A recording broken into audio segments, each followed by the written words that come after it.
का पूरा fake case है, हमारी छवि खराब करने के लिए। और हम कोशिश कर रहे हैं कि हम जल्द से जल्द अपने पापा को निकालें। जो इस लड़के पे राजीव के ऊपर है, ये वजीराबाद थाने का बीसी है और लोकेंद्र कल्याण सिंह ने इसको संरक्षण दिया है। इसके कई सारे द्वारा ब्लैकमेल किया जा रहा था कि तुम्हें हम फंसा के रहेंगे, तुम्हारी छवि खराब कर देंगे, किसी भी हालत में तुम्हें टिकट नहीं मिलने देंगे, किसी भी तरीके से तुम्हें इस लोगों का आपस में कनेक्शन मिलेगा। अगर CDR इनकी निकाली जाए, सबके सब ये आपस में फंस जाएंगे। ये 5। नमस्कार दोस्तों, मैं सुरेश कश्यप एक बार फिर आप सबके सामने हाजिर हुआ हूँ। और इस बार जो मेरी ये रिपोर्ट जो मैं आपके सामने प्रस्तुत करने जा रहा हूँ, ये जगतपुर के अंदर रहने वाले समाज सेवी जो नाम है कुलदीप चौधरी। तो आपको पता होगा कि कुलदीप चौधरी अभी हाल ही में उनकी गिरफ्तारी हुई है। मैं आपको ये भी बता दूं कि गिरफ्तारी जिस संबंध में हुई है, उनके ऊपर एक युवती द्वारा आरोप लगाया गया है कि उन्होंने उसके साथ सामूहिक रेप किया है।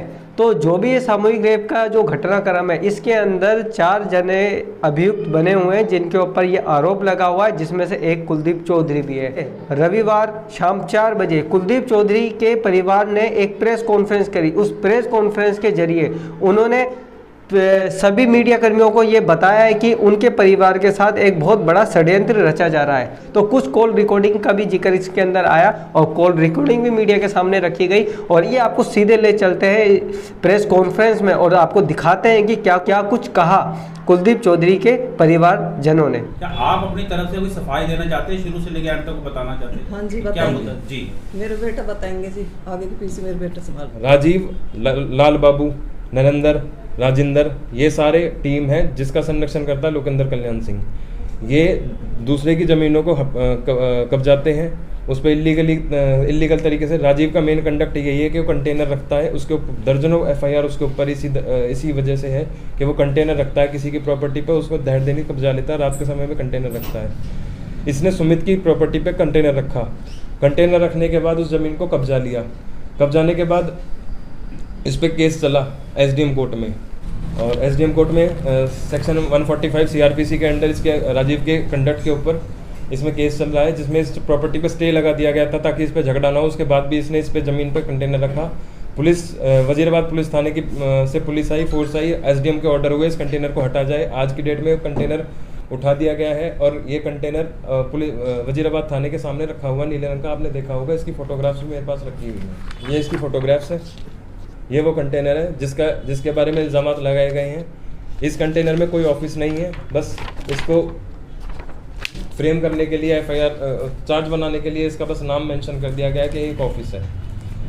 और सुमित से झगड़ा होने के बाद इसने इस ज़मीन पे कब्जा करने की कोशिश करी, उसके बाद जिसकी वजह से इसका सुमित से डिस्प्यूट क्रिएट हुआ। सुमित को हमने सिर्फ कानूनी तरीके से हेल्प की ताकि वो इस केस में बस जाए।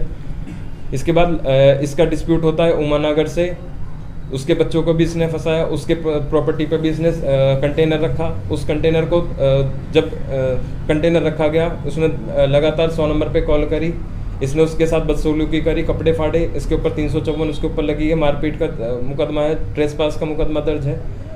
उमानगर ने के बच्चों का भी इसने नाम ले रखा है, राजीव ने। इस लड़की के द्वारा इस पर एलिगेशन लगवा रखा है। इसी राजीव ने एक और है हमारे गांव के हैं कबूल जी, उनके बेटे हैं संतोष, उन्होंने अपनी प्रॉपर्टी बेची थी 12 बीघा ज़मीन। 12 बीघा ज़मीन डीलरों के थ्रू बेची थी, तो उसमें 2-3 डीलर थे, विनेश और ये विजय, चिंटू, और जो बेचने वाले थे कुलदीप और प्रदीप, जिनके नाम इसमें FIR में डाले गए हैं। इन सब की प्रॉपर्टी थी और इनसे डिस्प्यूट था। इन पे राजीव चाहता था कि सुमित के 4 प्लॉट हैं, उन 4 प्लॉटों को सुमित कब्जाना चाहता था और इसी FIR के के द्वारा धमकी देकर एक्सटॉर्ट करके उन 4 प्लॉटों को सुमित से लेना चाहता था।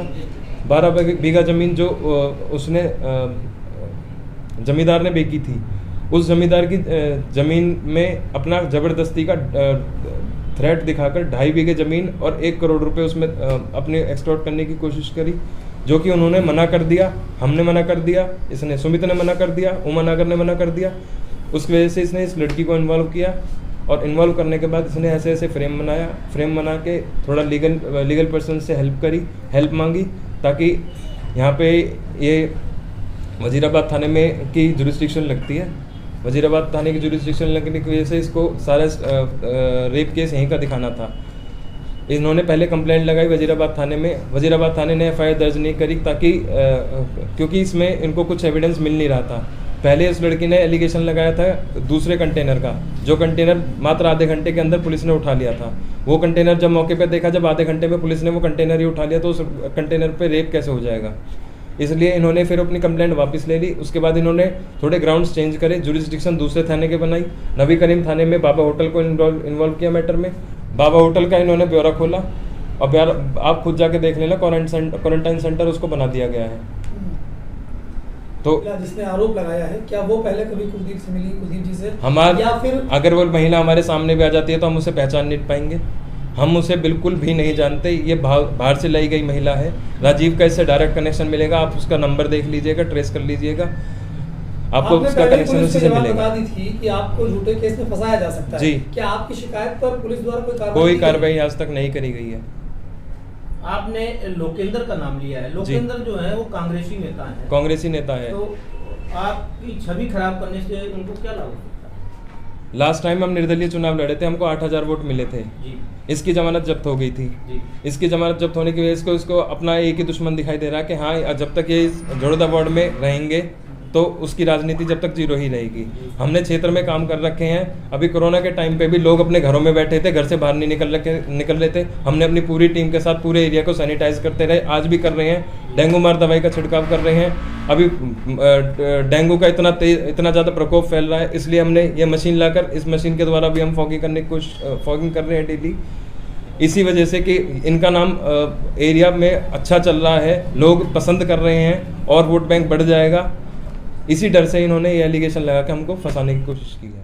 अब चूंकि ये सारी मामले आपके सामने हैं कि किस प्रकार कुलदीप चौधरी की गिरफ्तारी होती है और उसके बाद कुलदीप चौधरी के परिवार वाले पीसी करके बताते हैं कि उनके साथ षड्यंत्र हो रहा है। अब चूंकि ये मामला एक आपराधिक घटना से जुड़ा हुआ है, बलात्कार का इसके अंदर आरोप लगाया हुआ है, तो अब इसके अंदर जो भी फैसले होंगे वो न्यायालय और कानून के दृष्टिकोण से देखे जाएंगे। लेकिन जो एक सामाजिक दृष्टिकोण से, वो समाज के बीच में जो छवि है, उसके तहत मैं आपसे यही आग्रह करना चाहूँगा, हो सकता है कि कल को न्यायालय इस पूरे मामले पे किस तरीके से जांच की जाती है और निष्पक्ष जांच के अंदर अगर कल कुछ भी निकल के सामने आता है तो वो तो आप लोगों के सामने होगा। लेकिन एक सामाजिक समन्वय बनाने के लिए समाज के बीच में ये मैसेज जरूर जाना चाहिए कि कहीं ना कहीं इस पूरे मामले के अंदर कुछ ना कुछ ऐसी चीजें हैं जिसकी न्यायिक जांच होनी चाहिए, निष्पक्ष जांच होनी चाहिए और जो भी दोषी हो उसको सजा मिलनी चाहिए। तो अब ये पूरा मामला जैसे कि अब आपके सामने, तो अब फैसला आपको लेना होगा, क्योंकि ये वही चेहरे हैं जो आप लोगों के सामने